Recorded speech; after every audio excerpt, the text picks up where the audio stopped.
What's going down, gang? Welcome and thank you for listening to Just Bleed Radio. This is the meetup after the melee, the post-scrap recap. It's the Weekend Roundup, episode 73.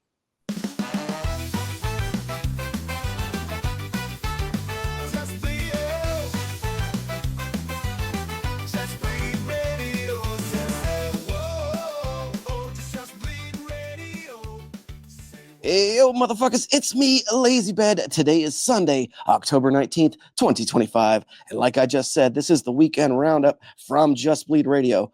And I'm joined by my usual suspects, No Special and Danger Mouse. And we are officially here to talk some fights. UFC Vancouver has gone down up in the Great White North. So we got plenty to discuss, plenty to bitch about, and plenty for you to enjoy. Now do us a solid and thumbs up the video, maybe even sub to the channel, or don't. I don't give a shit anymore. We're just fucking doing this thing. I don't care. All right, so because I know our audience and I know it takes them a minute to file into the chat, we're going to mix the order of this show up and have a quick talk about some of the news that broke after we recorded last week's show. And by news, I mean the litany of fight announcements that have now been dropped, a number of bouts of consequence in a variety of divisions. By now, they've all been discussed, but we haven't really had a chance to go over them here. So let's get into it and talk about some of our favorite pairings from the list. Austin, we'll go to you first. Some real doozies on this one, on this list of fights. Some that'll have a big impact on our draft as the year rounds out. Now, of the multitude of fights that were announced, which one gets your juices flowing the most? Is it the obvious one? No, to everybody's surprise, it is actually not. It should be, but realistically, I win either way because they're both on my draft team, so that's fine. But You're not wrong. my actual, right, and I did steal Van from you, so it's only fair I pick a different fight. So this one, I would say, is Sean Brady versus Michael Morales, and the reason being I'm excited about this one is because it's a bout of consequence before they even get to the title, right? Both of these men can honestly be fighting each other for the actual title itself, and both of these men should be fighting for the title. Well, one of them should be fighting for the title soon, realistically, but Islam is there and fighting Jack Della Maddalena, Jackie Three Names, and Michael Morales just murdered Gilbert Burns, right? So it's interesting because Sean Brady realistically may have already earned his spot to a title fight, but for some reason, he was looking for, Machado Gary, and Gary, for some reason, said no multiple times. And, now they're both fighting different guys. And one of them, a former champion for Gary, but Michael Morales for Sean Brady, this is a very dangerous fight for Brady. And this is a huge step up for Morales. I am interested because they are both grappling centric and both capable on the feet, although one of them is a much bigger version of a grappler and the other one is a more capable grappler against much better opponents. So it's not so much a clash of styles as much as it is a dynamic of the division where we finally have two young guys in the division facing off before they actually get to the title fight within the top 10. Which is insane to me because, what was it, a few years ago? These guys weren't even in the top 10. You know what I mean? And now they are here, and they're knocking on the door of a title fight after this. So that, to me, is insane. And where we are after this is going to be a very interesting place because now we're looking at the contenders killing each other off. So I'm interested to see, concerned but interested, for sure. Yeah, dude, it's going to be a fucking banger. And a lot of credit to Sean Brady for the brass balls that he has shown in taking this fight because you nailed the topic on the head here. The real thing that stands out is this is a dangerous fight, man. This is a tough matchup to take and probably a fight that a lot of others didn't want to take. He's putting a lot on the line. He's risking his number and his title contention here against a hot young gun, and it could go sideways for him, or it could work out really, really well, and he could end up looking like a genius in the end because he could end up snuffing out one of the young talents before he has to face him at a later date. All right, Danger Mouse, we're going to go to you second here. like we've been saying, a ton of fun fights upcoming with this list of announcements, several of which will have fantasy draft stakes. So which is your personal favorite of the bunch? Well, nothing to do with the fantasy draft in my choice here, because none of us were bright enough to take this person. We all know we've already discussed how the guy would have probably won the draft on his own if we'd have picked him. And of course, I'm talking about Merab Dvalishvili, who was fighting Peter Yan again. I know last time, was it 47, 49 takedowns that he attempted? I forget how many he got. I was desperately trying to find some stats while Austin was talking, but I failed miserably. So yeah, that's what I'm looking forward to. It's Merab's fourth defense within a calendar year, which is absolutely crazy. That might be one that's going to take a long time to match, or maybe impossible to beat. I don't know. I don't think Peter Yan has a great deal of chance in this fight. I think Merab is pretty much unstoppable at the moment. So unless something disastrous happens, I think this will be a fight that Merab will take. But, and I know we're going to get to it later, we've seen the consequences of taking too many fights in the same year. So it could go horribly wrong for Merab there, but I don't think so. I hope not. That is very true. A very, I guess, poignant topic thing to bring up, a very current event types synopsis there. Yeah, that's also going to be an extremely fun fight, though. I believe potentially record-setting fight, and a lot of people, maybe not a lot of people, but a good number of people kind of bitching and saying that Yan doesn't necessarily deserve this rematch quite so soon. I don't object to it that much. I mean, you could maybe have possibly found another body to slide in there, but I think it's a good rematch. There's literally no one else, right? Yeah, I mean, it's slim pickings at this point. He's beating everybody. He's going back round the list again now, isn't it? Until we get back to Usman, I don't think there's going to be any serious challenger for Merab's title. Umar, you mean Umar? Yeah. Yeah. Umar, yeah, one of the many. But yeah, so he's basically he's almost doing the DJ at this point in lapping the division. So it's slim pickings. I don't object to the Yan rematch. I think it's going to be a fun fight no matter what. If you believe what Petr Yan said, his right hand was hurt in their first matchup, and he couldn't throw his right hand. So this one's going to be totally different. I don't know. And then John Wood, Merab's coach, came back and said, yeah, Merab's hand was knackered as well. It was the size of a balloon. We know all fighters going to the cage injured. Yeah, everybody's always looking for an excuse too. But just to round out here, I guess I'll go with my fight that I'm most looking forward to. And again, there's so many that you could choose from in this list of recent announcements, but I gotta go with the flyweight title fight, Alexandre Pantoja versus Joshua Van, also going down on the same pay-per-view, 323, I believe, that you just mentioned, Danger Mouse, with Merab and Yan. Man, it's going to be a fun fucking fight. It's one of those ones where it's like everybody is riding so high on this Joshua Van train, and I think there's a lot of people very hopeful that he could pull this thing out and become the new champion because he has such a fun fighting style. But then you got Pantoja standing across from him, who is aging and could possibly be aging out of the division. We don't know. Like, when that happens, it happens fast and you fall off a cliff rapidly. But as of yet, man, he just looks virtually unstoppable at 125, and he's getting finishes and making it look easy. And Van untested, really, for the most part, against top tier talent and the top of the division. So, this is going to be one of those fights where it's a real test of. It's almost like the Steve Erceg situation in a way, I guess. Like, where is this guy who we think he is, or is he going to get exposed? And we're going to find out, and I think it's going to be a lot of fun. Austin gets a shit ton of points no matter what. Just an unfortunate situation. Good. Yeah, this is a superb fight to be looking forward to.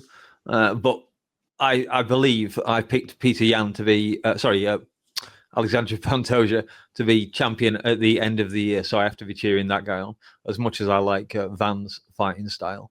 And we did see with Erceg that Pantoja can be pushed, barring a silly mistake. Erceg could have been the new champion, so maybe Van can replicate that kind of performance. But I think he's going to have to keep Pantoja off his back because Yeah. That's where the fight's going to end if he allows that to happen. And Pantosia's got so much experience. What's Van been doing martial arts for? Like 6 years, 4 years, something stupid. It's not very long, is it? Yeah, he's a young pup, man. I don't even know if the guy was alive to see 9/11. I mean, that's how young he is. That's a true statement too. Like, I really don't know if he was alive for 9/11. Oh. Austin, did you want to gloat real quick about Joshua Van, or you good there? I am so happy both of these men are fighting on my draft. I am ecstatic. I win either way. I can't beat you, but I will beat everybody else. That's a true statement. I can't knock you there. Sorry, Danger Mouse. All right. I muted myself there. It's okay. I've got 55 points coming my way next week, so don't worry about that. Yeah. Almost assuredly, too. I don't care what anyone says. All right. Well, from forthcoming fights of the future back to fights that we just witnessed, now that the chat is surely hopping, it's time to get into the events of UFC Vancouver. And we're going to get right into it, indeed, straight into the main event of the night, a bout with an unfortunate change of opponent. Or would it be? It was middleweight meatheads Rainier DeRitter and Brendan Allen. Initially slated to be a true title eliminator between RDR and Fluffy Hernandez, Fluffy would find himself injured and forced to pull out, as is too often the case with him. But in would slide Brendan Allen, who recently bounced back from a 2-fight losing streak with a win over Marvin Vettori. All credit to DeRitter for accepting a replacement opponent and staying on the card to keep the event together. But in hindsight, maybe he should have just pulled out too. I mean, if this is what Brendan Allen did to you, boy, I can only imagine how Fluffy would have done you. Tough scenes. Nevertheless, though, if you didn't catch it live and you somehow haven't heard by now, at the start of round number 5, was it round number 5 or was it round number 4? I can't recall. Start of round in between. 5. In between, more or less. He didn't get up for round 5. Yeah, so basically at the start of round number 5, DeQuitter found himself unable to answer the call to action, and we saw referee Jason Herzog wave off the bout as the corner threw in the towel. So sadly, this isn't a situation RDR is unfamiliar with, as he has lost due to corner retirement before. But this was a truly wild way for a main event to end in the UFC in 2025. Danger Mouse, yet another instance of something we don't see very often in MMA, a guy so damn gassed he can't physically continue fighting. And it wasn't even fat guys at the Apex. What the fuck? But yeah, so thoughts on this poor excuse for a main event and how it unfolded. And I guess play matchmaker if you want for both men, or whatever you want to do. Well, I did say last night I announced that I was going to make a drink for this show, and I have indeed. I've made a suffering bastard cocktail. Ounce of bourbon, ounce of London Dry Gin, half an ounce of lime, 2 dashes of Angostura bitters. Top it up with ginger beer. Honestly, it's absolutely beautiful. Apparently, it was a hangover. Apparently, it was a hangover cure invented in the war. But yeah, I didn't. The only hangover I had this morning though was from these bloody fights. It wasn't from the run that I used to drive myself through the night. Yeah, this was just the best part of the fight was right at the start. Really, I think when RDR just tossed Allen to the floor with the throw. I love that kind of shit. Harai Goshe or whatever the hell it was. Jack Slack was trying to identify it as well. RDR looked great for the first round and 3/4, and then he slid off Allen's back, and then it was just literally all downhill for him from there. Allen just kept him smushed up for the rest of the 2 rounds. And I think his legs must have been in a very awkward position a lot of the time. He was throwing him up. Allen was pushing him down. I noticed when I was rewatching a little bit today, Allen constantly had his hand over RDR's mouth or nose, trying to not let him breathe. And it obviously bloody well worked because, like you said, we got to round 4. He barely managed to get to his feet to get back to his stool. I think it took him about 20, 30 seconds to get up from the floor. And then I think his corner asked him if he wanted to carry, or he said to his corner, "I don't want to carry on." He went, "Are you sure?" And he said, "Yeah." And then they corner threw in the towel, I believe. So yeah, you can say he quit on his stool. You can say he's corner helped him out and threw in the towel. I think for this one, he tried to make. I alluded to this right at the start of the show, trying to cut weight 5 times in a year, and the guy's probably cutting 30, 35 pounds. What's that doing to his body, and how much has that been in this recipe for disaster that was this fight? I think it was a very sensible move for him not to go back out. He saved himself from taking absolutely unnecessary damage. He didn't have a cat in hell's chance of winning. You could have given him a gun and he would have lost that fight at that point, I think. And so the only good news I can take from this fight is that Austin and Dave were the only people who picked Alan to win on the Discord. So they get to fight out the Survivors Championship next week, and we get a champion one way or the other for the show. And yeah, that's all I can really say about it. Alan, I kind of disrespected Alan. I don't know, really haven't studied him to any great measure or at all, to be honest.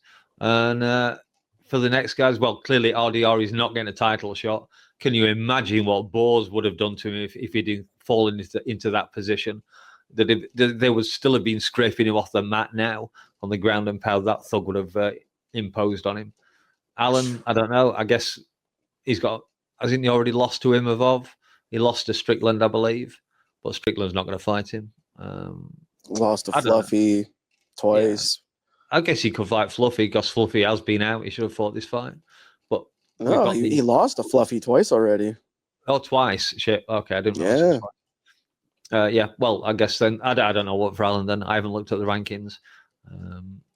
All I know is that either Imavov or Kai Barallo getting the next shot at the belt. It's not going to be one of these two.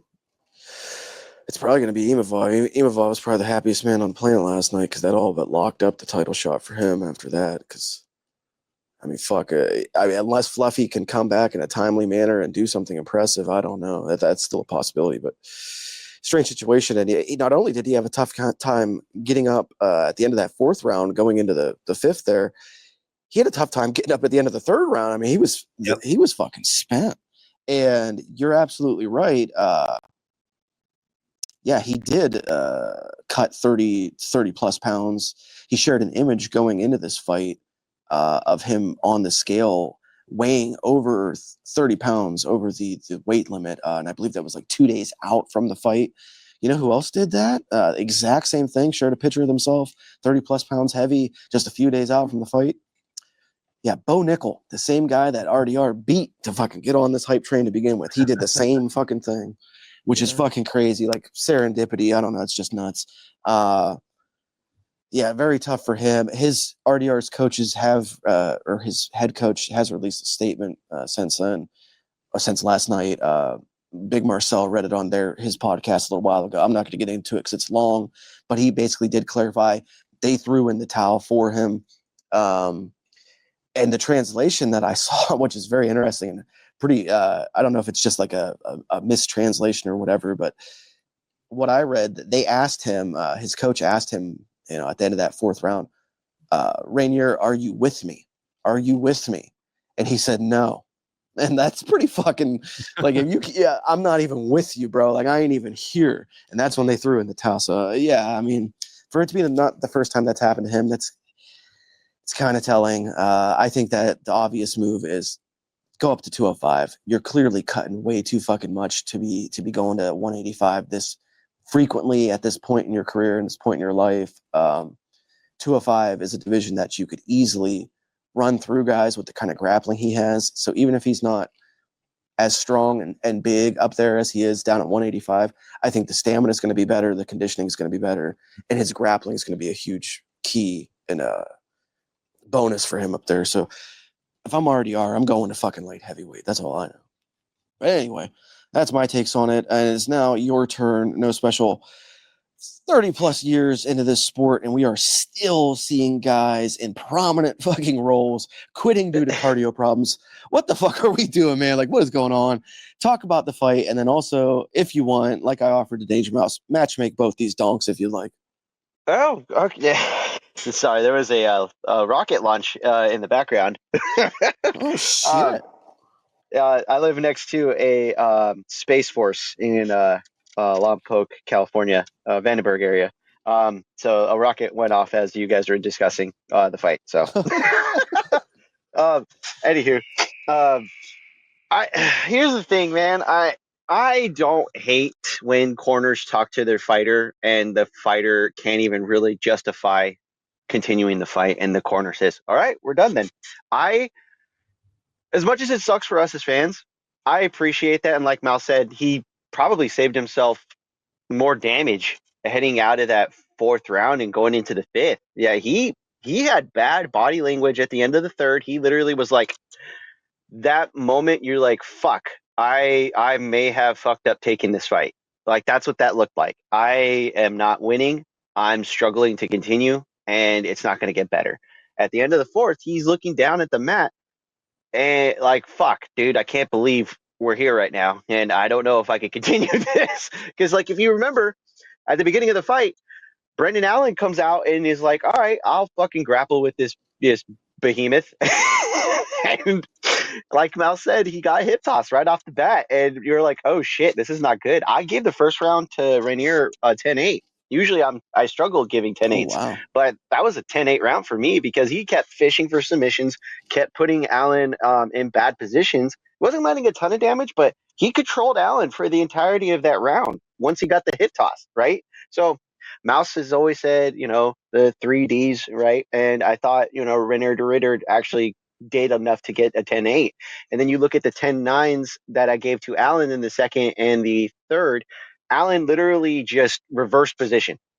He's losing the round, gets taken down in both the third and the second, and then finds a way to take the round back at the midway point, surprisingly, both times, and just puts pressure on Renner de Ritter on the regular, forcing him to adjust, forcing him to keep moving, forcing him to be uncomfortable off of his back. And you could tell he's not used to that because he kept pressing on him. He kept doing it. Gerald Machart, I think also did the same thing when they were on the ground. Like they were going at it, right? And Allen is a guy who can rise to the occasion, who is capable of, like I think I said this on the Discord a while back, he's capable of pissing in your Cheerios. He's that dude who kind of shits on the parade, He's known to do this. When he's put in a position to look good and finally show that he's capable of being a contender, he usually loses. In this situation where he's kind of being like, hey, we're just throwing you in there against a top contender and we'll see how you do. He's the guy that usually kind of puts them out, puts them against, and he's not the best guy in the division, but he fucking shows up when he needs to. And you saw that in the fourth round because he gets the fucking takedown on RDR, and RDR can do nothing to stop it. Matter of fact, he picks him up over his shoulder, carries him over to his side, and just continues to bludgeon him slowly but surely. And it's one of those things where you look at the end of the round, you're like, yeah, there's nothing for him here. Like Renner de Ritter had no answers to stop it, and you could see it. There's a point where we can argue maybe Renner de Ritter was probably fighting too often. Possibly, like Mal said, the weight cut had an effect on him. I think maybe he just was like, I have to cut my losses and re-navigate what I'm doing with my career here. Because he just looked like he was like annoyed at the fact that he couldn't figure out how to defend against Allen. And Allen isn't like incapable of getting finished. Allen just didn't give him any room to get finished. Even when he had a choke at the end, I think of was it the third or the fourth? And that was it. That's all he had. You could tell Renner was like, fuck. I couldn't figure it out. Like, damn it. And Allen was just like happy to be there, man. Like, good for him. Like, this is one of those things where you want the division to kind of have these guys. It would have been probably good for the division to have Renner win and move on to be a title contender. But hey, it's all right. I mean, now the division's interesting. We still have contenders. They had a bunch of guys on win streaks. You still have a handful of guys on win streaks. It's okay to cycle through them. As long as Hamza doesn't fucking hold up the division, we got plenty of guys for each of them to fight, right?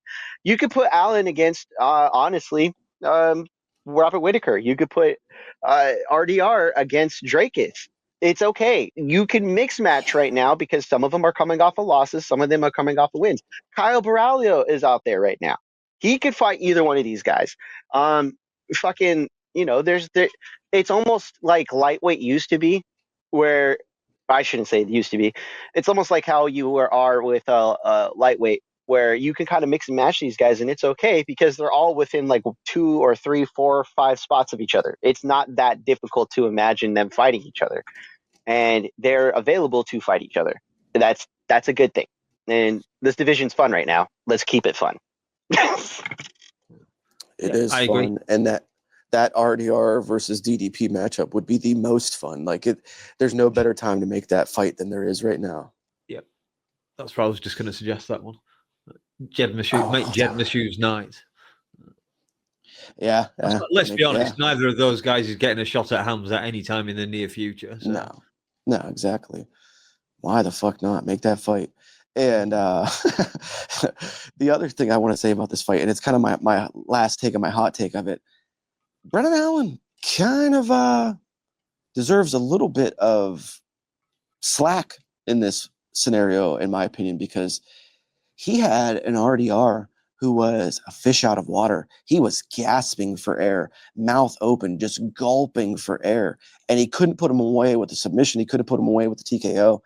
Now, you get the corner retirement, which is all well and good, but you should have been able to put that dude away. Like, he was dead to fucking rights. There's never been a more dead to rights guy. Yeah, fair point.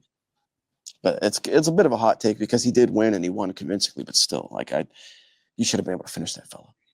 All right. Well, just had to put that last bit in there. All right. Well, from there, we move it to the co-main, and this at 170 pounds. How many times have we said this so far this year? JBR fantasy draft points at stake as Team Dave journeyman Kevin Holland took on the closet Clevelander, Canada's proper Mike Malott. Back for his bi-monthly collection of a minimum 5 points, Holland looked to spoil the Canucks night in front of his home crowd. Maple Syrup Mikey would look to play spoiler to the Trailblazers' plans himself, however, as he continued attempting to erase the memory of his self-implosion versus Neil Magny. No implosions in this one, but maybe an explosion of the scrotum. One of several Big Tan Dan gaffes of the night. At one point in the fight, Malott would inadvertently knee Kevin in the balls. A brief break would ensue, followed by a return to the action. Shortly after, Malott would once again hammer Kev's sack, and this would be where things got a little bit wacky. Holland, seemingly reeling in pain, would take the entire 5-minute break. During this time, multiple replays were shown that appeared to show the knee of Malott miss or maybe graze the crotch of Holland at best. Either way, a bit of back and forth debate would ensue. Ultimately, no point would be deducted, and the fight would go on the following round after Dan informed Kevin he would be DQ'd if he failed to continue. Now, I will clarify, this is the right move because Kev did not say he couldn't continue while he was going through the break for the foul. He was hesitant to continue after he already agreed for the next round to start. So technically, if he would have quit right there, that would have been another stool retirement. So that's a whole nother situation. But either way, in the end, Malott would see his hand raised in a decision win. But this was another that left a funny taste in the mouth afterwards, to say the least. So, guys, especially Austin,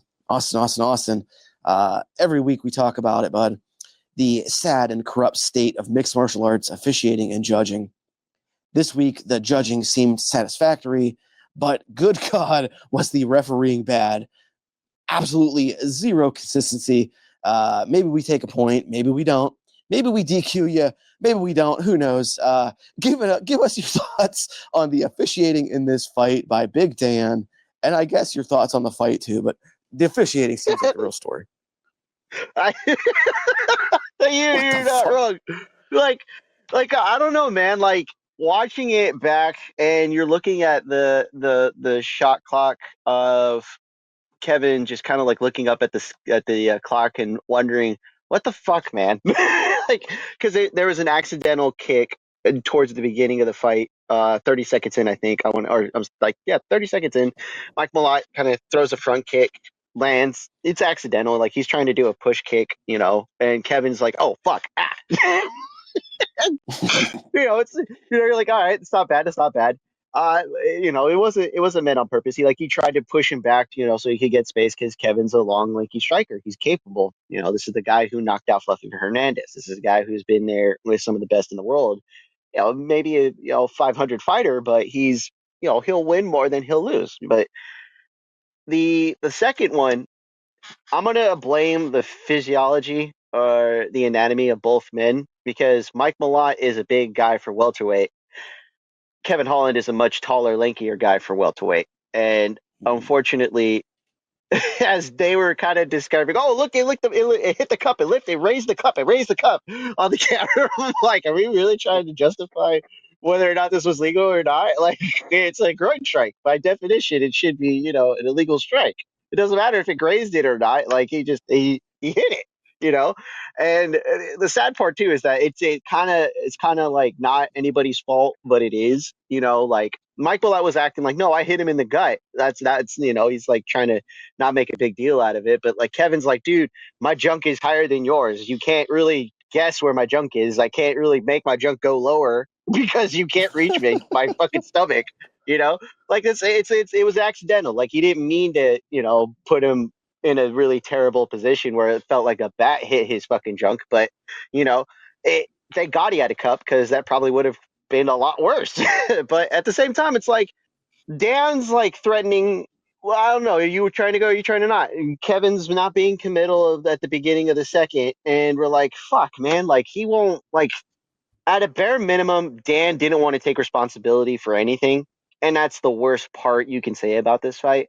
Was that he was just like, throughout the night and lazy, it's like Dan has made a multitude of calls that are very questionable at best, and at worst, they're downright fucking idiotic. And it's the state of the officiating.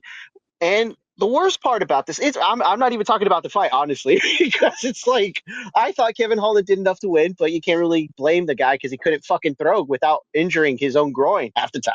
Like Mike Malott was giving him shit, and it's like, bro, he's hurt because his balls are swollen and his fucking throw. Every time he throws a punch, you could see him fucking wince in pain because he's fucking got swollen testicles throughout the fight. What are you supposed to do?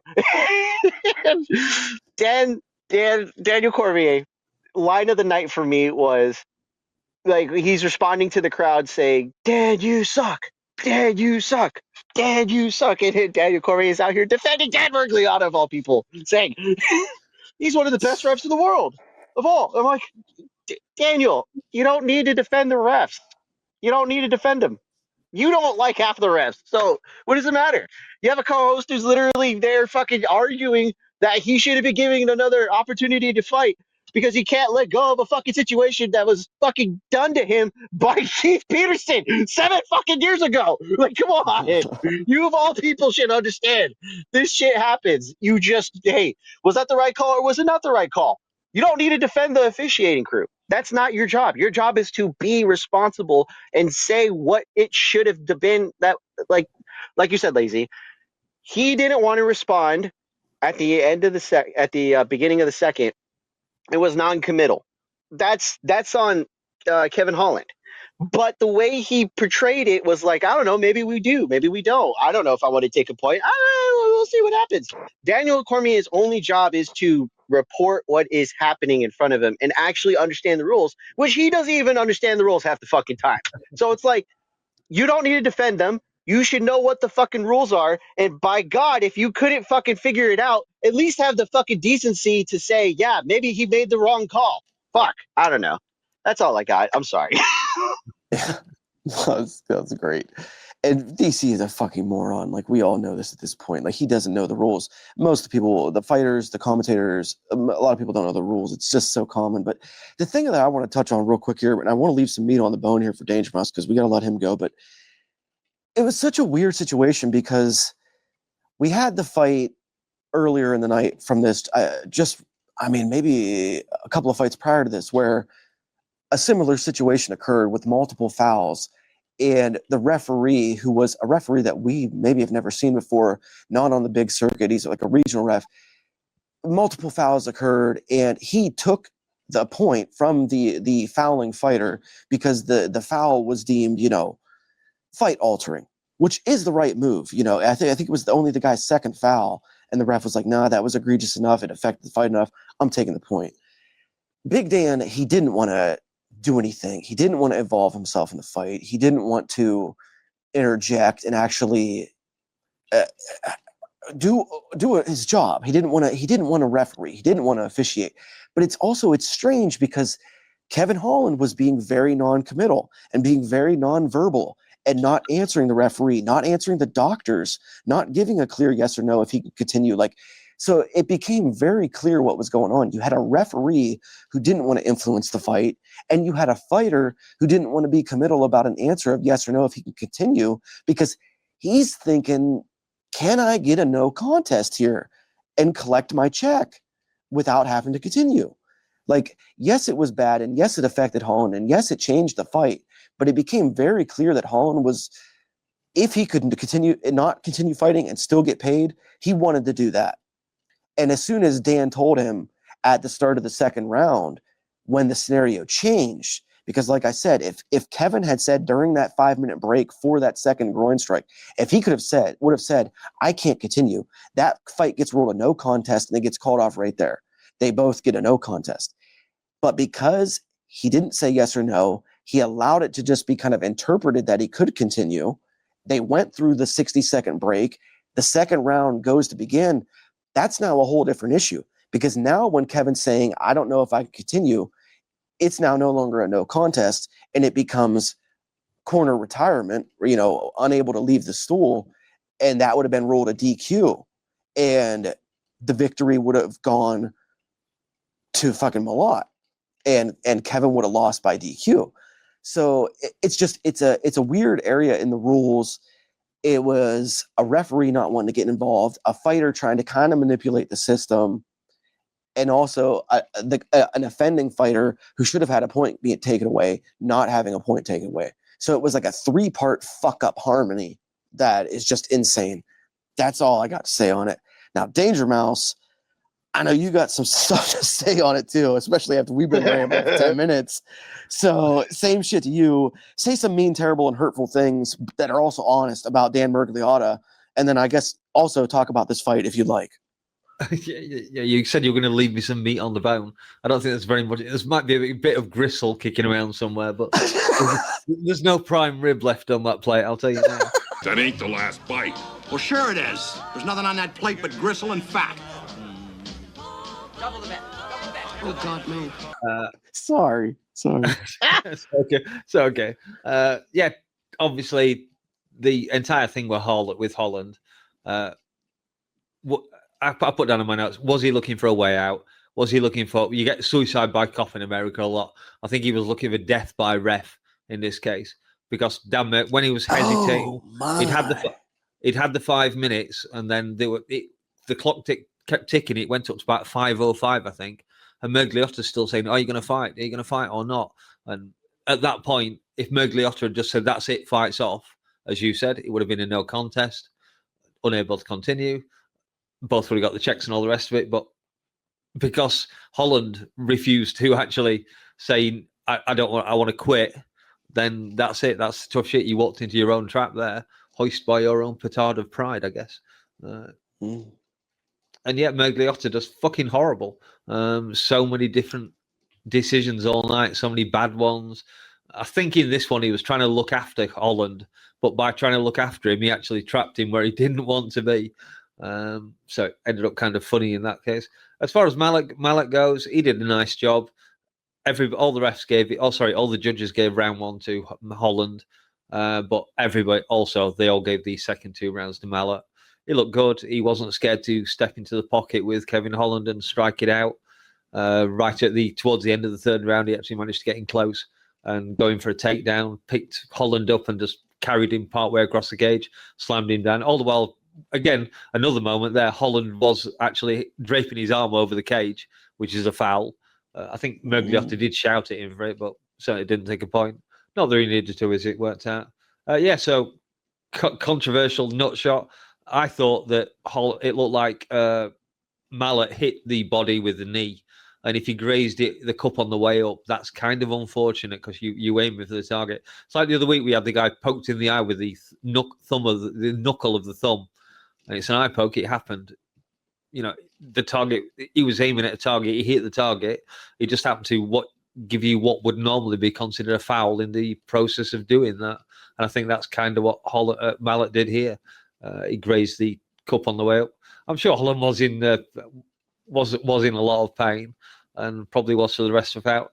I was shouting at my screen for Holland to start working it. Sorry, for Mallet to start working Holland's body, because if he's got a testicle stuck inside his pelvis, whacking him in the stomach might either dislodge it or make him crumple to the ground.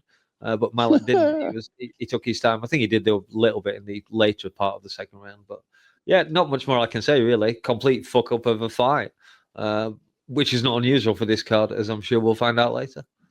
Here's a question for you. One thing I will say, just very quickly, Holland was ranked 15th, so I'm presuming that Mike Malott is now in the top 15, or will be on Monday, Tuesday, whenever they change the ratings. Yeah, I mean, it's gonna. I wonder how the UFC brass and the matchmakers are gonna kind of view this win for him. Are they going to credit him, or are they going to be like, eh? But here's a question for the two of you, just a brief yes or no answer. If you're Sean Shelby, you're the matchmaker for these guys. Do you just rebook this? Do you just say, "Hey, run it back. That was a weird fight. I don't like the way that went. You guys run it back, and let's find out who's the rightful winner." Danger Mouse, do you think yes or no? Could do. I wouldn't object to it. Austin, what do you think? Yes or no? Run it back for a rematch. See, you get a rightful winner. No. Oh, okay. All right. Yeah, I think either way is fair. Like, either judgment, But I do. Go ahead. I was just saying to this really solid 5 points for Dave on this one. Yeah. And the last thing I want to say on this fight before we move on, fighters, wear the fucking Thai steel cup. If he had a steel cup, this wouldn't have been no problem. The fuck are you doing? Yeah. All right. Well, the next fight to discuss is the feature fight of the main card, a bantamweight pairing that, frankly, I can't believe was sanctioned. They sent Ariel Helwani in there to face Cheeto. Can you believe that? No. It was the pairing of Marlon Vera and Ayman Zahabi, not the Merman. While he may not be the host of the Ariel Helwani show, he is a fellow Canadian, and he was looking to continue his winning ways in front of his countrymen. Now, Vera was putting the final touches on a relatively lackluster year, hoping to end with a win. Interesting fact here, the last time Cheeto fought before yesterday, Merab wasn't even the champion yet. Now Merab's on to his fourth title defense in a calendar year, and we know what's going on with Cheeto. So either way, talk about a juxtaposition of activity. Speaking of a juxtaposition of activity, Cheeto Vera came out in opposite mode for this scrap.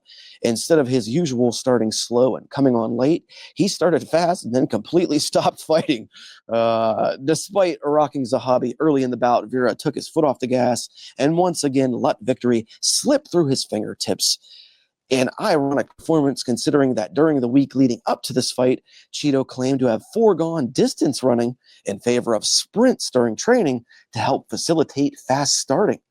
Mission accomplished halfway. Fellas, I'm as confused as you are as to what the fuck goes through Cheeto's mind during a cage fight. But whatever message he's receiving needs to be marked urgent because the man has no punctuality. Let's hear from you first, Danger Mouse. What did you walk away with from this one thinking? Yeah, well, I put on my notes that I thought I would struggle to find an easier fight to predict than this one because it's not exactly a secret that Vera is the very slow starter. And I thought he still did somewhat in this one. You said he came out fast. It was a little bit more active than usual, but I did do a check. By his standards. I did do a check while I was rewatching the fight, should I say. And on the numbers, round one, Zahabi threw 37 strikes, Vera threw 40. So, okay, yeah, Vera threw a bit more. Problem was that Vera only landed 11 and Zahabi landed 20. And that was just the thing throughout the entire fight. Zahabi had around about a 54%, 53% landing rate. And he landed the more solid strikes for most of the fight. Second round, Vera did land that jab, I think it was. But at that moment, when he had him hurt, he just allowed him to back off and walk around the ring, a circle, and he allowed Zahabi to recover. And then round 3, it was a pretty close round, but Zahabi landed more blows yet again, and he spent most of that round pushing forward. He looked aggressive, and he was rewarded quite rightly with the win. It was a split decision, I believe, on this one. And I noticed it was Sal D'Amato, our friend, that scored it for Vera in the first round. But I've started to wonder about this because we see it quite often where you'll get 2 judges get one score and then the other guy gets a completely different score.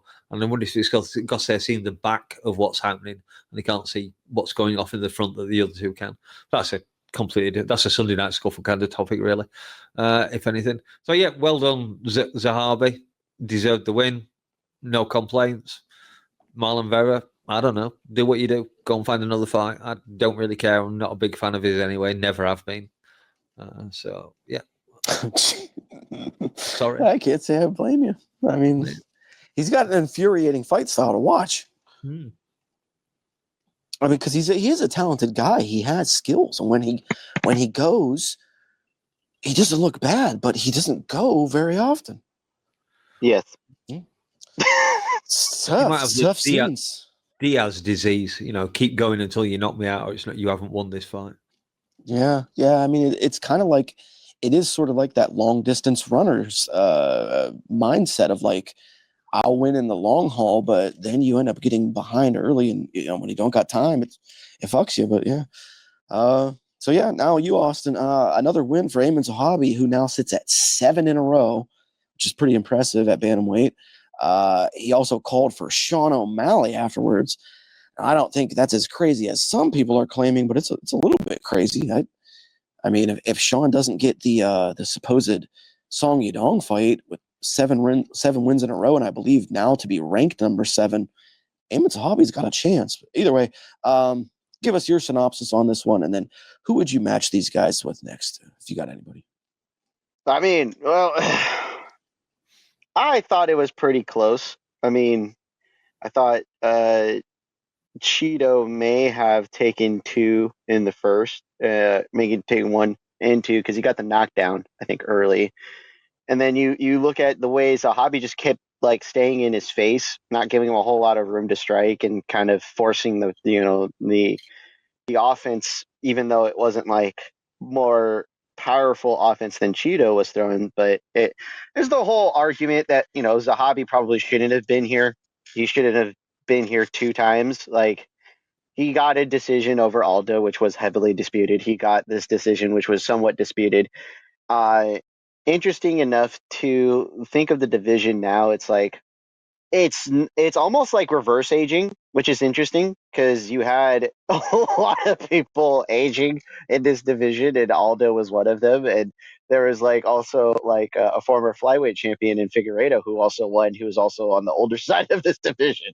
And I don't know. I just think it's funny because it's like, oh, bantamweight, this isn't the young man's division, and now all of a sudden there are multiple older bantamweights in this top 10, and finding ways to win. And for what it's worth, I don't dislike Cheeto because he's a frustrating fighter. I dislike Cheeto because of the character he shows. There's that whole moment where he headbutts Zahabi in a disrespectful manner at the end of the second. Like, it's supposed to be a moment when they're both staring each other down. And Daniel Cormier says, oh, yeah, they're in a fight. They're heated. I'm like, yeah, you don't headbutt at the end of the round. Like, you're looking at your opponent. You could stare, and you don't have to give ground to them. Like, the famous picture or famous moment of UFC 189 with, if I'm not mistaken, with Robbie Lawler and Rory McDonald too. And Robbie spits on the ground and stares at Rory, and Rory's like, all right, come at me, son. And fucking Big John is like in between both of them, like, all right, come on. Like, the Cheeto looks at him, and Zahabi's looking at him, and then Cheeto headbutts him like an asshole. And it's like, all right, dude, we get it. You're a badass. You think you are, at least. Act the part. You're in a fight when you're supposed to. You don't need to pull that kind of shit. And then he's mad when he loses the decision and he wants to fucking leave the cage like a fucking asswipe. Like, dude, you didn't win the fight because you gave up moments in the fight. You gave the 3rd round away. and you got a knockdown and you couldn't finish him. That's on you.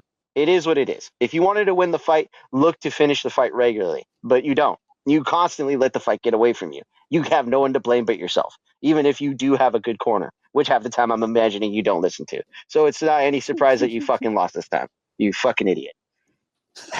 But, that's just me. Oh, I love it. I love it. Oh, I think that's a pretty good note to leave off on. I had something else I was going to say, but you made me laugh so much I forgot what it was. Oh, God. All right. Well, from men's bantamweight to women's flyweight now, as we move into the next fight, and it's another one with JBR fantasy draft implications. Ranked femme fatales were face to face when number 2 Manon Fior locked them up with Team Danger's number 5 ranked Jasmine Jasdavicius. Two of the tops of their division and two of the more sizable frames as well. But two women who are getting up there in relative age. Jazzy J had her sights firmly set on a victory over Manon that would move her into the title talks. But Fior, a known tough out, would be no walk in a Canadian national park. It would be tough sledding for Jasdavicius as she faced a Fior who was hungry to keep her own name at the top of the heap. And at a minute 14 into round 1, not only did she keep her name at the top of the flyweight heap, she also kept our guy DM's name at the bottom of our heap. Stuck settling for 5 participation points when Jasmine was sent reeling by a short, stiff little punch. Fior would ultimately get Jazz down and start landing heavy blows that led to the referee stepping in. A sound stoppage, but also one of 3 fights handled in 3 different ways by Dan Miragliotta. Now, when it was all said and done, this one was wrapped up in just 74 seconds, as I said. And rather than go to the man whom this most affected, we're going to go to my other co-host, Austin. My guy, big win on one side and a big loss on the other.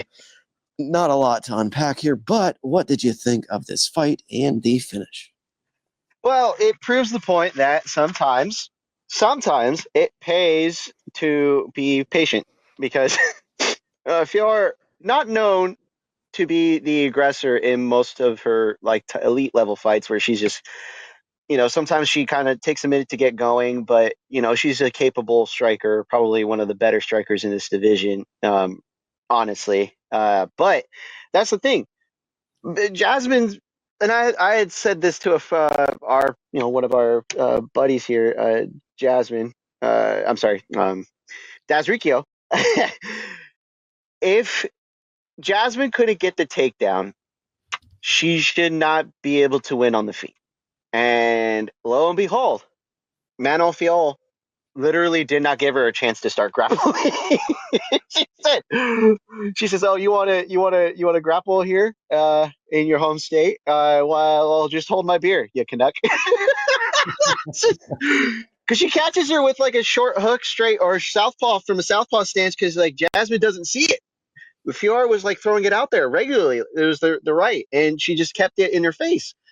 And Jasmine didn't really react to it. Matter of fact, she kind of let it ding her once or twice. It wasn't it wasn't meant to like hurt or stun, but it was more of a rangefinder, right? She's throwing it out there like it's a jab, and she's just like bop, bop, bop, right in her face. And Jasmine wasn't reacting at all to it. Matter of fact, she's just kind of like letting it be there. So it's almost like not surprising that fucking Fiora's like, "Oh, you're just gonna let me set this trap? Okay." Dink, and she just fucking catches her. And then Jasmine's like fucking on wobbly legs, you're seeing it, and then Manuel's like, "All right, fucking throw the knee," because Jasmine goes in for a takedown.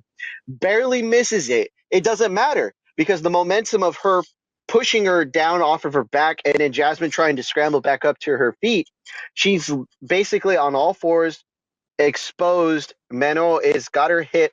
Left hand is running across and landing just vicious hooks to the face. And she goes face down. At that point, the fight's over because she's unresponsive. She's not defending herself. She's out.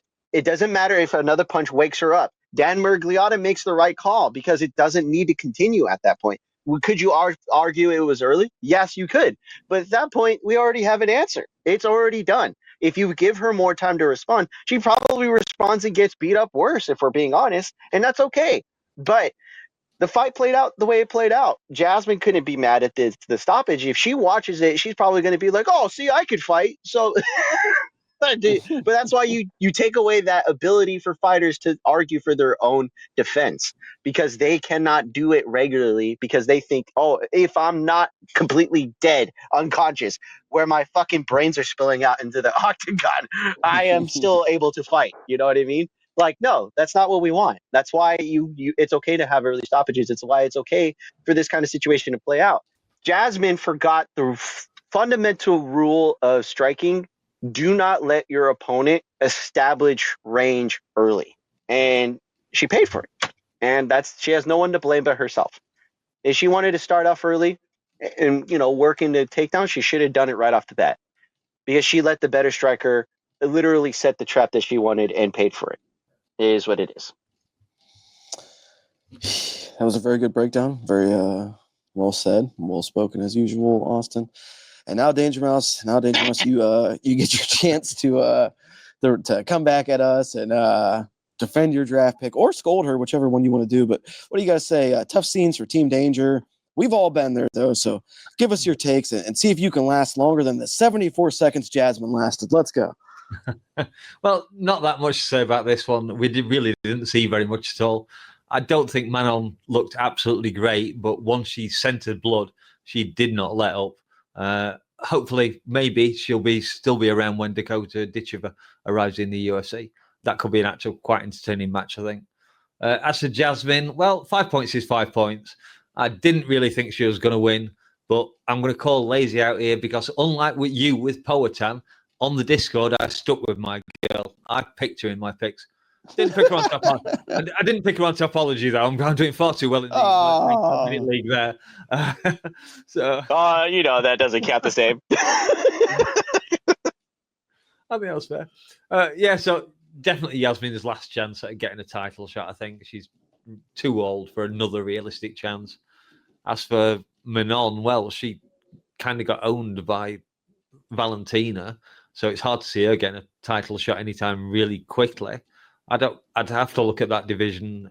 I haven't looked at it very much recently, because obviously my girl Dakota's not going to be in it anytime soon. Good fight for Manon. Didn't look great, but she did the job that she went in there for. And congratulations. Can't say anything more. Yeah, well, you brought up two interesting things there that I did want to touch on real quickly before we moved on to the next fight. Jasmine is getting old, like you said. They're both getting up there in age, but now that at 36 years old, coming off of this loss, this is a pretty monumental setback for her and her championship hopes. That dream is probably that ship has sailed. And I've also heard that she may have but one fight left on her contract. And we know UFC, if they're going to re-sign you, they re-sign you with one fight left. So they don't ever let you get to to 0 fights left on your contract. They always re-sign you before you're totally up. So at her age, her advanced age, and her title hopes now being dashed, I would wonder, if I'm her, do you take that final UFC fight, not re-sign, go to PFL, get that PFL money bag, you fight one can down there, and you're slotting right into a title shot against Dakota Ditchever. Oh, yeah. That's a fantastic choice. I like that idea. Yeah. I mean, she's a 125er, good size and length on her, would be a big name. Absolutely. She would get a bag. She would get an absolute bag if she went to PFL. Yeah, probably, yeah. Yeah. I mean, she didn't fight for over a year waiting for the title fight. And this is her fight after the title fight. So, I mean, I thought it was a close fight, but yeah, that's probably a good idea too. I wouldn't hate that at all for her. Hell yeah. Go get that cash. All right. Well, guys, from there, we transition to a men's bantamweight for a highlight reel of one-way traffic between the wily vet Davy Grant and the stepsister-loving Charles Jourdain. Grant is 39, soon to be 40, and came in off 2 gritty wins. Jourdain, 10 years the younger and soon to be 30, was also coming in off a win, but hadn't fought in nearly a year. The French-Canadian Pirate, as he's known, now making his home at 135 instead of 145, looked to have found a solid litmus test with Dangerous Davy. But unfortunately for UK fans who stayed up late watching, Air Jourdain would quite literally take to the air for a disgusting flying knee that landed flush to the mush of Grant. How the fight didn't end there is beyond me. All credit to the toughness of Davy, but that knee would provide the perfect opportunity for Charles to lock up his signature guillotine choke. A guillotine, I might add, that sent blood spurting out of Grant's nose upon the replay. That was pretty fucking gross. And shit was spraying out of there. But yeah, Danger Mouse, I believe I noticed on the MK predictions that you did not pick Davey on this one. I did, so shame on me. But talk to the folks a bit about why you lean Jourdain over Grant here and give your thoughts on the fight. Okay. I love Davy Grant as a fighter. He always brings it. He's a lad from the north of England. My neck of the woods, as it were, a bit more further north than I am, but nonetheless, he's up in that area. But I've said before, I do not do patriotic picks. At 39, as you just said, in the bantamweight division, Davy's really, really pushing that envelope for age. And Jourdain, he just looked confident and fast. He had a game plan to beat Grant, and he implemented it very, very nicely. It took him about a minute to launch himself into the air for the first time. Didn't land that one. And I think it was the second or third attempt. I think it was the third attempt that he jumped up, smashed his knee into Grant's nose and sent him tumbling down. And then he jumped onto top of him for a little bit of ground and pound. Davey turned away from it, I think, and Jourdain just sank in that guillotine. He's very, very well known for that. He seems to get in very, very deep, and once it's in, that's it. You're in trouble. As you said, I didn't see the blood squirting across the cage myself, but I'll have to go back and look for that. So yeah, really, really nice job by Charles Jourdain. He had a plan. He followed it. He got the result he wanted. After the fight was over, when he was doing his interview, he had his brother get into the cage with him, and so he didn't fight that long ago. I think he actually wanted to fight on this card and couldn't get on it, obviously. So let's put those two guys on the next card, whenever the next card is that they're both going to fight on 3-4 months from now. Get them both on. Let's have a couple of Canadian brothers up there. Fantastic result for Jourdain. Fantastic. What can you say? That leaping knee is a thing of beauty. Oh, not when you're looking at it as it's about to smash into your nose, I would imagine, like poor old Davy Grant. But yeah. Sorry for Davy Grant. How did he survive that? Yeah, I don't know. He's tough. They make him tough up north, man. I'm telling you, especially down that neck of the wood. That I feel like that would have not only knocked me out, but it would have broke my neck. Like, what the fuck? Yeah. Gee, yeah, he's a tough old bastard. Literally old bastard. But yeah.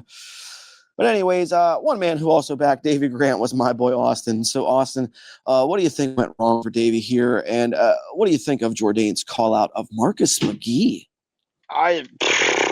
First, I backed Davy Grant because he's deceptively good. Like, you don't look at him and think he's that dude that will knock your lights out. You kind of think he'll kind of pop you from the distance, kickbox you, and then keep you on your toes, and then look for a body shot that he usually lands. He wasn't able to even get that established, which is why I picked him, Davy, because I thought he would kind of take the distance and then look to finish in the third.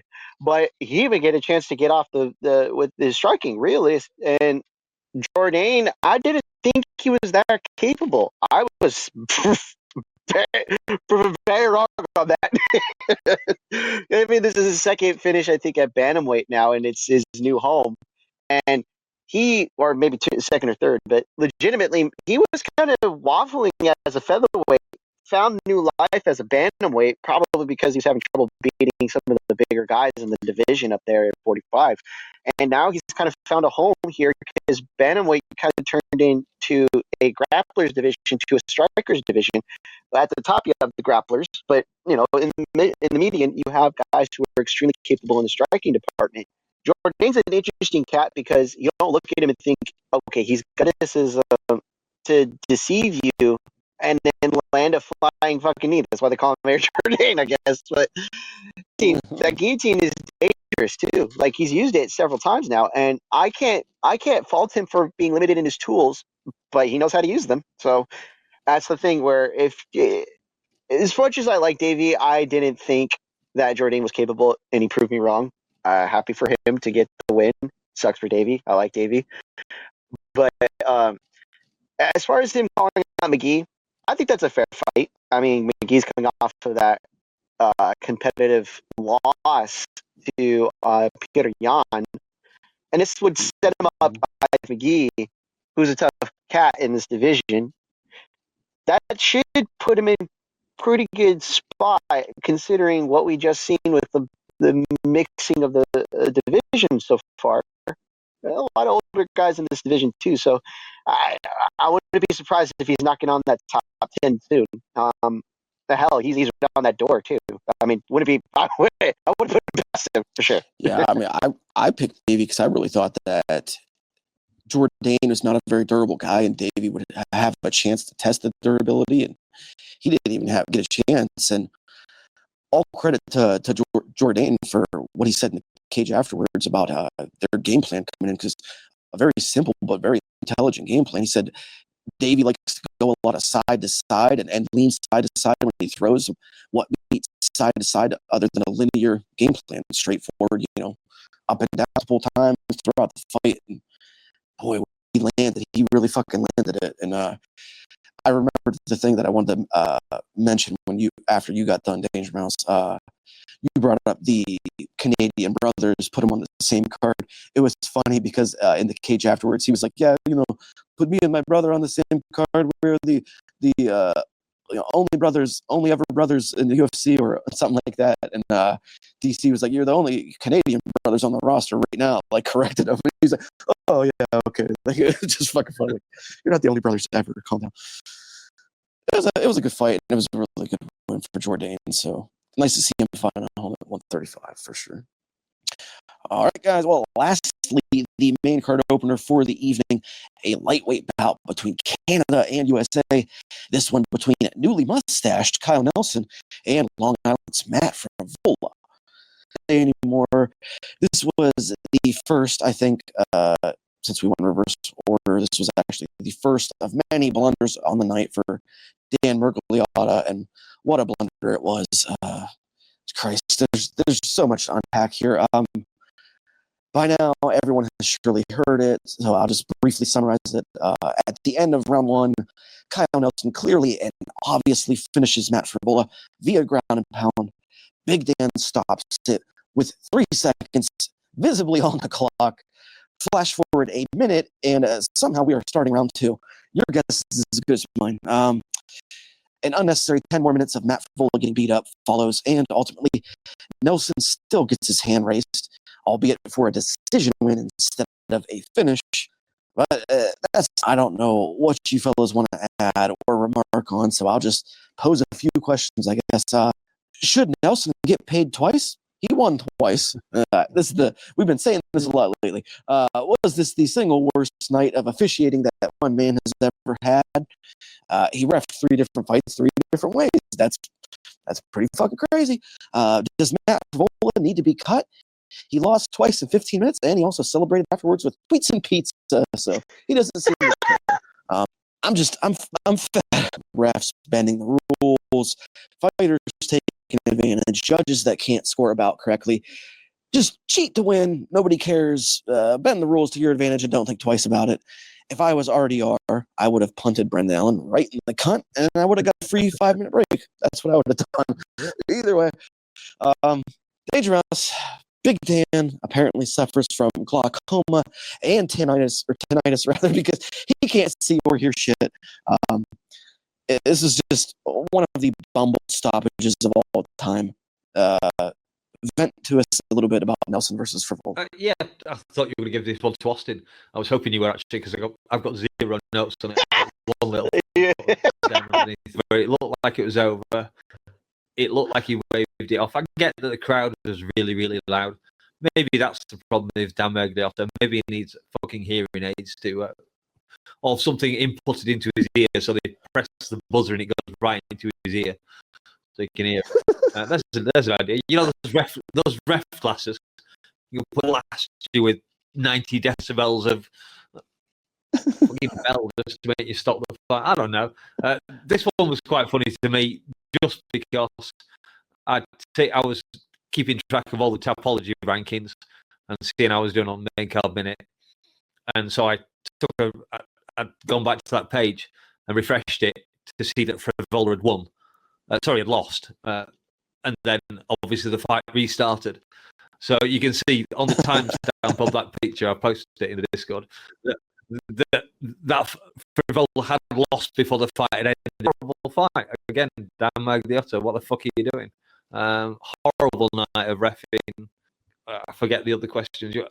Matt Frivola, should he be stacked? I don't know. He doesn't seem to have done much for me. I know he's a big fan with the MK mob, but I don't know. He doesn't do anything for me really again. Apart from getting spectacularly knocked out by BS that time. That was fantastic. And Kyle Nelson, didn't know much about him. Fought really well.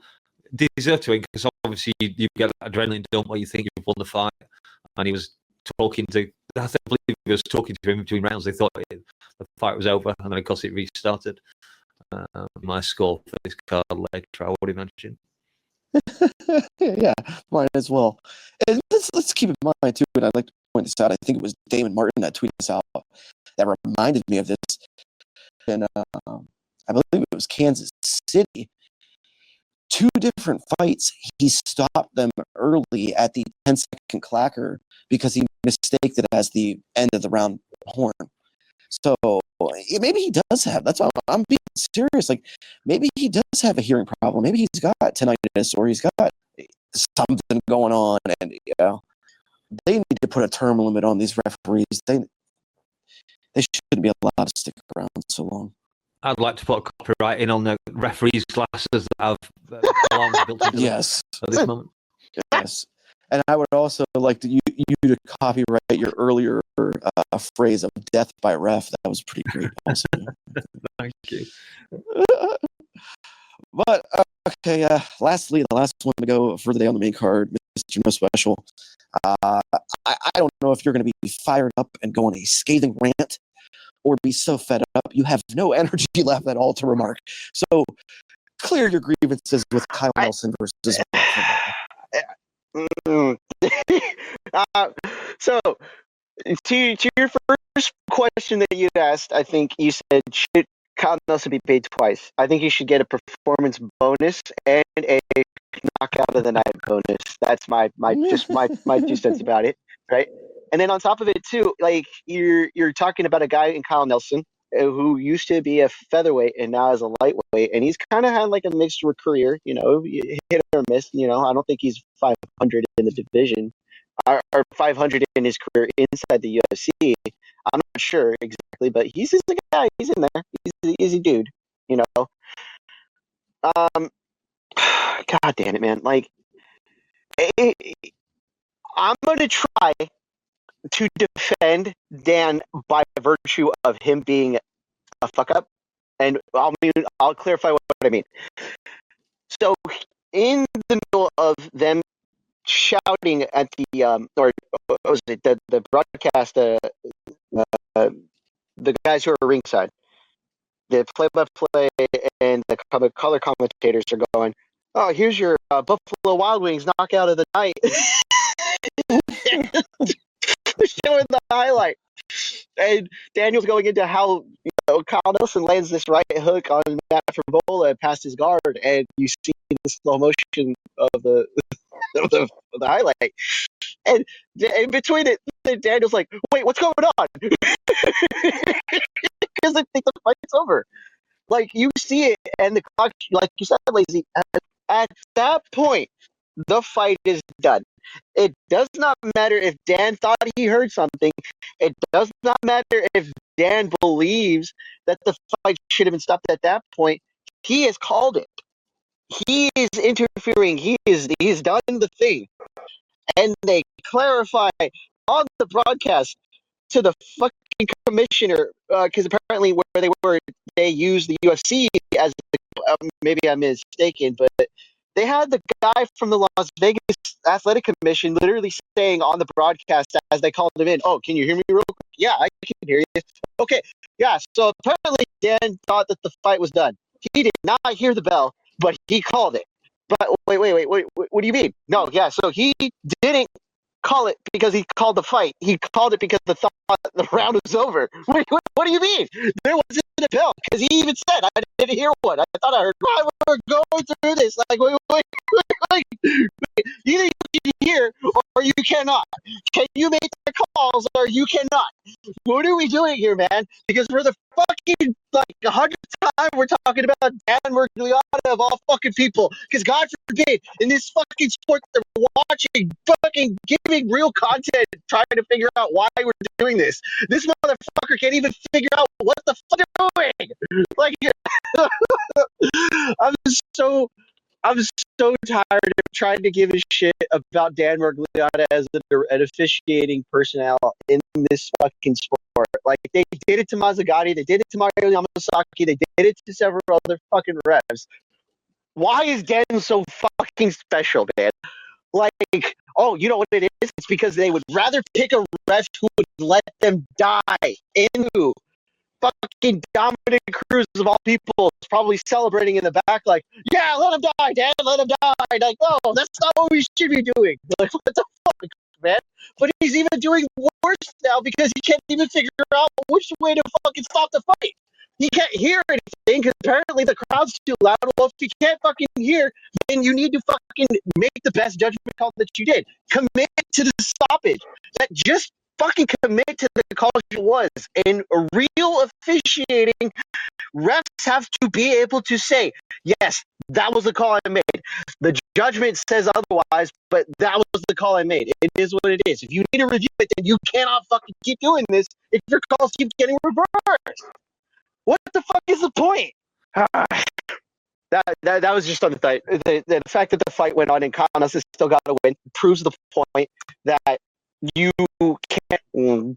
Congrats to fucking Kyle Nelson for pushing through, and the fact that Matt Frivola was still able to put on a fight, although it probably wasn't good for his health. I mean, it is what it is. They should have gotten the fight the night just for that moment, but whatever. God damn it! This sport infuriates me to no end. Well, God, preach, brother. Who knows? Dan Mergliotta might not have a job by Monday morning. Dana wasn't that's not the case. That's true. Huh? Well, no, don't forget Mario Yamasaki fucked up once, and that was it. Dana said to the commission, "I don't want this fucker in a UFC ring again." You piss him off. I mean, he has more than enough evidence against him, and he's still there. You know what I mean? Oh, maybe 3 in one night will be the magic number. 3 strikes, you're out, and you managed him in one night, you clown. God damn it. The big lesson here and the big takeaway is if you're a fighter, and you kind of touched on it, Austin, if you're a fighter, you don't stop fucking punching until you get dragged off of the corpse. Like, you do not pull up and let up for nothing because they might be faking you out. It might be a pump fake. It might be a fake stoppage. You could end up having to fight more. Like, so don't take your stoppage win for granted. You keep punching until they physically peel you off of the dead body of your opponent. And then also, the lack of accountability for these referees it's really the bane of this sport. It's the biggest downfall of this sport because having the public and the fighters have no knowledge of any repercussions for these referees when they make these sort of decisions and these bad calls, these bad judgment errors. Like, it sets a bad standard. It sets this feeling that we all have of like, these guys don't suffer any consequence. They don't have any repercussions. And, I heard earlier this morning, John Anik say that, recently a referee was actually disciplined behind the scenes for making a bad judgment call on a card. And it was during the Ray Longo minute. And Ray asked him, "So, John, what was the punishment?" And John said, "Well, I wouldn't be the least bit surprised to find out he was told that he wasn't allowed to work any of the fights the following week." And Ray laughed and he said, "Oh, so he got a week off? That's a vacation." Like, I mean, come on, man. Like, that's so fucking true. Like, that's the repercussion for fucking up like this and fucking up millions of dollars and fucking bets and fucking up careers and fucking up viewing experiences and fucking up the legitimacy of an entire sport because you don't want to enforce rules, because you don't want to have a set baseline for how you officiate these fights, because you don't want to have consistent judgment calls. Like, you can't fucking do that. Like, it makes this whole thing seem like a reality show. And this isn't a reality show. There's money on the line. Like, you're letting us bet on this shit. You're letting us wager and gamble on it. Like, this has to be, the officiating has to be across the board standardized. Like, there isn't room for error like this. And when there is error, there needs to be consequence. That's the bottom fucking line. Like, hold these dudes accountable, because this is too fucking much. Yeah. Yeah. It's nuts. Plus, when they enforce the rules, you sometimes get interesting circumstances from those, which we'll probably get onto in a little bit, I would imagine. I wonder if any people last night that had bets on Kyle Nelson, if any of those sportsbooks out there cashed those bets by thinking that the fight was finished, like how Tapology listed it as a finish. Like, I'm sure multiple outlets and multiple sources probably locked in that finish only to have to reverse it. Like, it's just crazy. Who knows? But this malarkey and this bullshit leads us into the next segment, where hopefully things weren't quite so bad, because we put the main card to the test. Now let's hear about the best of the rest. It's time for our favorite preliminary bouts. Gents, pick one fight from the undercard for this event and tell us why you loved it. Danger, let's hear you go first. Hit us with your best of the rest. I thought you were going to go with Austin there. You keep putting me first every night. I was just pouring myself another whiskey there. I've run out of suffering bastard. My first. I had two fights that I really, really enjoyed, obviously, and I think I'm going to actually go with my first correct pick of the night, which was the women's strawweight Stephanie Luciano defeating Ravenna Oliveira by submission, rear naked choke, third round, 2 minutes 50. This was the bout that had BC's trousers around his ankles, because those are two very pretty girls, I must say. They are. I mean, I saw Oliveira. I thought she's quite nice, and then I saw some other pictures of Stephanie Luciano. I was like, oh yeah, she's also very nice. So yeah, Luciano performing very well, really great, crisp striking, great head movement, great mobility. First round, pretty competitive with Oliveira. Oliveira was throwing some heat in that one, but after that first round, it's pretty much all Luciano. I was actually quite amused in the first round when they flashed up a tweet from Henry Cejudo, which gave the round to Oliveira, which obviously I didn't want. I'd picked Luciano, and I wasn't sure I'd won that round. I thought Luciano had done enough, and then very fortunate, the next tweet that popped up dispelled all doubts when the man we rely on, Aaron Bronstetter, scored it 10-9 for Luciano. That man is a legend in scoring. Everybody waits for his tweet to see what the score for that round is, I swear. Really, really nice job by Luciano. She mixed up her game very well, threatening the takedowns. Eventually got one, obviously, at the end of the fight. Very good win for her. I wanted a decision, but that's neither here nor there. It was her first win by sub, and this girl might have some draft potential. That's all I'll just leave throwing out there. And I don't know if can I do another one, or are we going to get to the Drew Dober and Kyle Prepelec one anyway? Possibly, Austin. Are you planning on mentioning Drew Dober? Yeah, or whatever. I don't know. So let me insert myself in the middle here before Austin goes. And I'm going to go with a countryman of one of our listeners, that is Christian G. And I'm going to shout out Yusri Belgori, or Belgowri. I think it's Belgori. God damn it. The Dutch kickboxer. I think I just stole him from Austin. This fucking one word. Sheesh. Fucking sheesh. I picked Makoyev in this one. I won't lie. And boy, do I feel like a fucking moron for it, because Azamat had absolutely nothing for the big man. Nothing at all. The hands of Yusri, they looked clean and crisp. He outclassed Bakoyev, and Bakoyev had more than double the fights of Yusri in MMA. So, that's just a pretty good showing. I'm pretty sure that Belgori was a huge underdog. And on that note, a terrible, terrible game plan by Bakoyev to stand toe-to-toe with a guy who has beaten Poatan in Glory Kickboxing. That's a fucking terrible game plan. But yeah, so either way, shout out to Yusri Belgori, who was actually denied a Dana White Contender Series contract and now has a UFC win anyway. So shout out to him. Nice. I almost picked him, I almost picked him just because he had a massive reach advantage, and that's so often a big factor in fights. And then for some stupid reason, I listened to MMA Guru and stuck with Bekayev, or whatever the fuck his name was.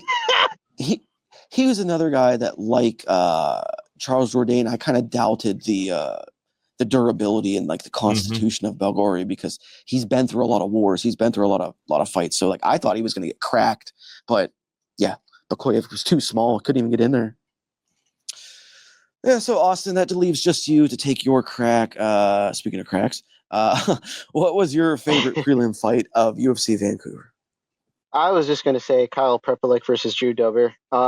Main reason because the premise was Prepelic didn't deserve to be here, and Drew Dober has been a vet of the UFC for a long time and has come off of several losses, but it's not like he's incapable of beating the regional guys. And Prepelic surprised everybody by being able to actually compete with Drew Dober despite nearly getting finished several times or getting hit really hard several times.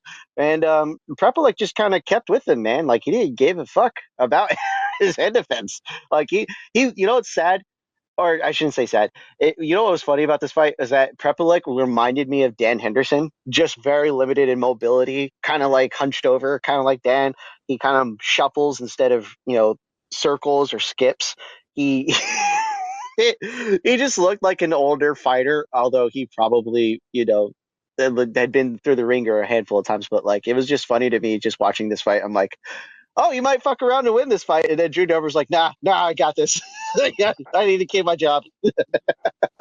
Fun fight. Fight of the night. It was worth it. And the other thing I did want to bring up was, I don't know if you're going to mention this or not, the unfortunate passing of Duke Rufus. A fantastic coach, a man who had stepped up to be a dad for two young men and created two very capable champions, and honestly, I think even better men than the situation that they had. And then if you hadn't seen Anthony Pettis' or Sergio Pettis' post, that says everything.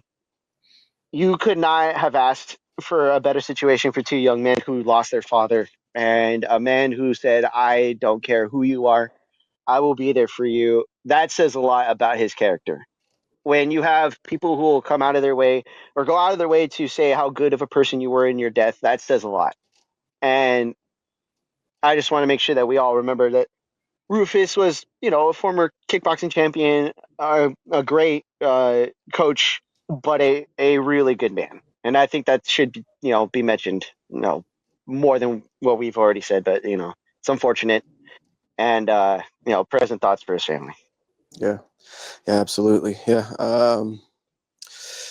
Duke, just one of those guys that part of a rare fraternity of MMA figures who's just kind of universally beloved. Never really heard anybody from media to fighters to whoever, even fan base, have anything negative to say about the guy. Kind of just one of those guys that never really had any controversies. You never heard anything about him stepping out of line, nothing like that, from his fighting days all the way through his coaching days and into really building a kind of a coaching empire and, in his name and his namesake, Rufus Sport. And just, from what I heard, a guy that would sit down and talk to basically anyone and talk with you at long lengths about whatever your interests were, and just a good guy in general. So a very sad loss, especially at 55 years of age. Yeah, tough stuff. So, Danger Mouse, anything you want to say about Duke Rufus? I'm not the type to cry crocodile tears. I don't know very much about him. I knew that his name. I've heard it in reference to the sport.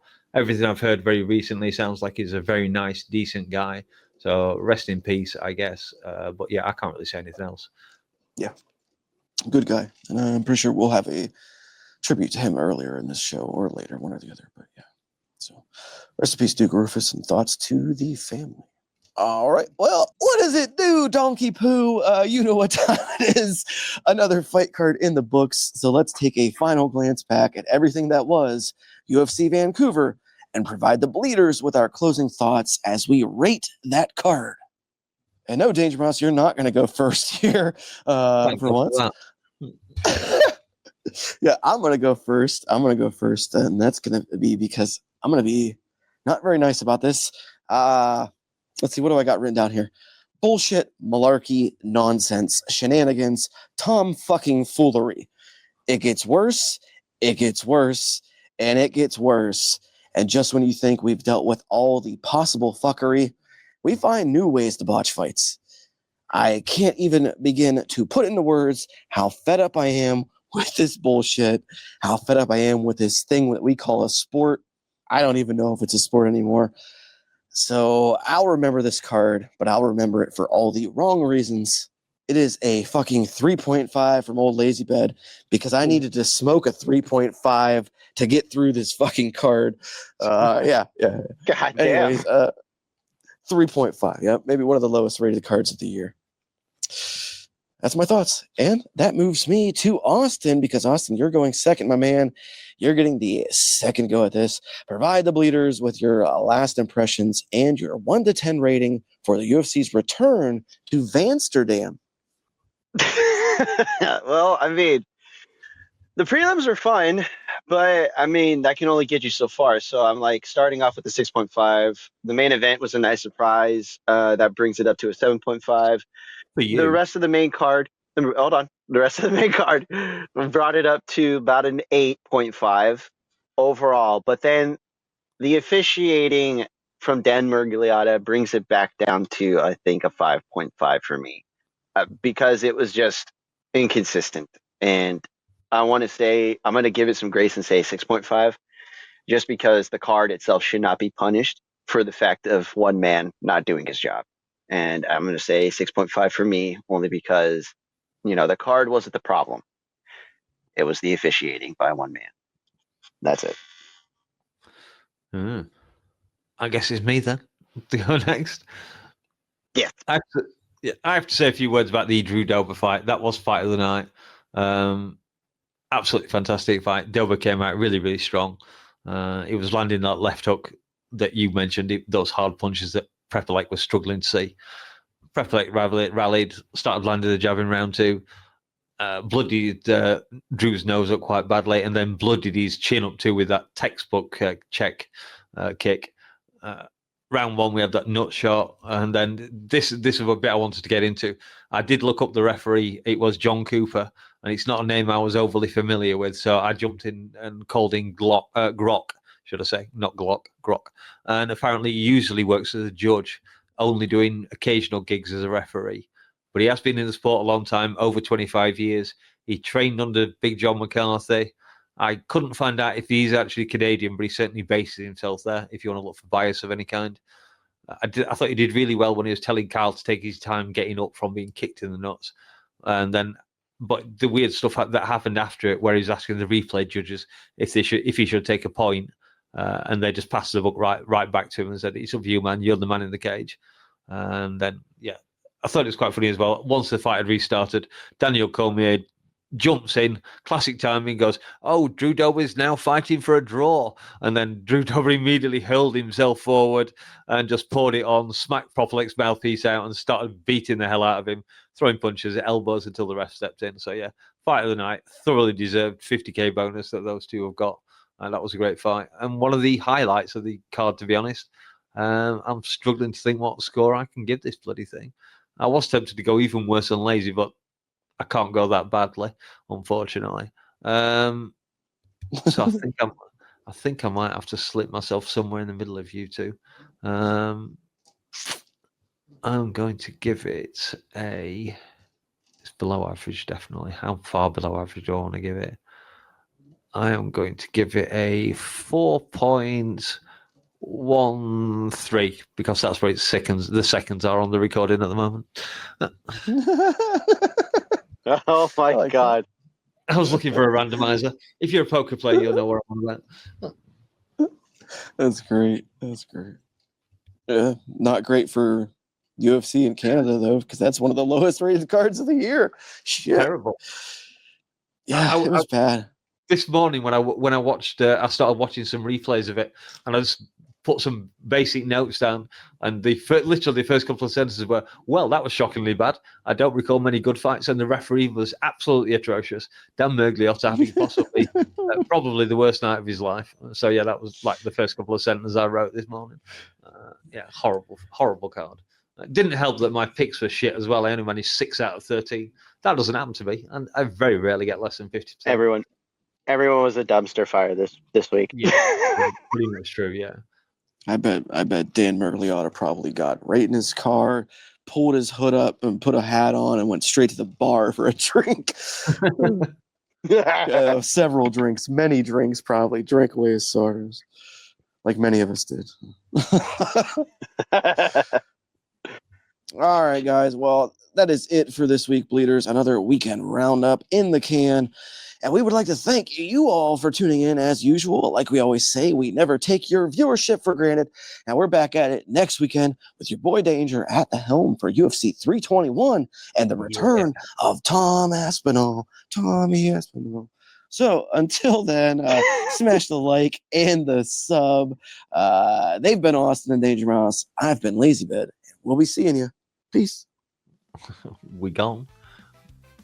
I did see your uncle Kenny called him Tom the Bomb, didn't he? On the anecdote. Yes, he did. Yeah, that's quite a good nickname for him, actually. Yeah. I know he doesn't want one, but it's quite a good nickname. The Atom Bomb. Oh yeah, Atom Bomb. Yeah. Oh my God, we're at an hour and 44 minutes. Dave is gonna be so pissed. They should have been in. It'll be we started 10 minutes in, so we should. Yeah, we did, and plus there'll be bits you can chop out, I guess. At least a minute, a minute or two. I'm hitting end recording, so wish me luck. Okay. What do you mean? Oh my God! Tell me you're kissing ass without kissing ass. We are recording. Have a nice day. Be sure and tell them Large Marge sent ya.